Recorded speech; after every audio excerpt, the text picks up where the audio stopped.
Hello everyone. I hope you're all keeping well. My name is Jenny Ames and I'm Director of Jenny Ames Consulting. I'm really delighted to welcome you to my series of REF 2021 Impact Case Study Bite-Sized Tips. Although developed in the context of REF 2021, these tips are likely to be useful for those who may have roles in future REFs. I'm certainly aware that some universities have got staff shadowing unit of assessment leaders right now. These tips are primarily for authors of impact case studies and impact case study support staff, but they may also be of interest to unit of assessment leaders, REF managers, and university senior managers. Some of the tips assume no prior knowledge of impact in the REF sense, whilst others assume a great deal of prior knowledge. So today we're talking about tip 2. And the title of this, or the question that we're going to address today, is what is the importance of or weighting of each impact case study to the final REF score? In particular, how does the importance of an impact case study compare to the importance of an output? Well, as you may know, the weighting for all the impact case studies together for a given unit of assessment in REF 2021 is 25%. And this compares to only 16% for REF 2014. So obviously, we're seeing much higher weighting in REF 2021. And in the present REF 2021, that 25% weighting compares to 60% for all the outputs together and just 15% for the environment statement.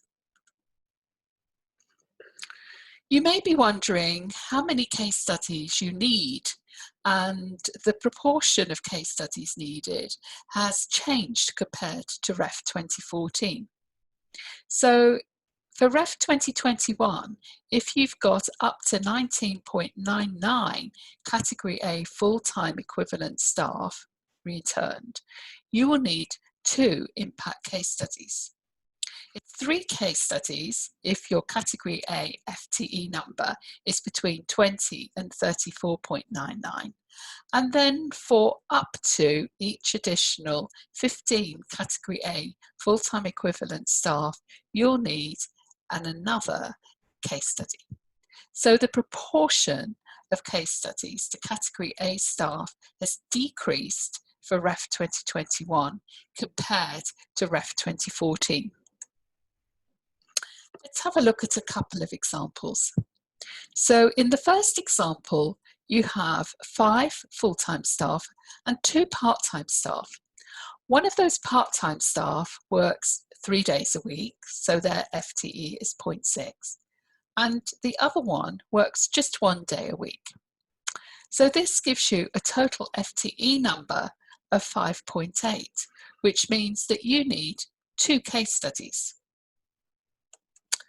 Now in example 2, you've got a larger unit of assessment. This time you've got 25 full-time staff and 10 part-time staff. So of those 10 part-time staff, 4 of them work 4 days a week, 1 works 3 days a week, and 5 of them work half-time or 2.5 days a week. And together, this gives you a total FTE number of 31.3. So in this case, you're going to need 3 impact case studies. I'm often asked by researchers or impact case study authors, how important is my case study compared to an output that I'm trying to write? And you can work this out by doing some simple arithmetic. Now for REF 2021, for each staff FTE, you need 2.5 outputs.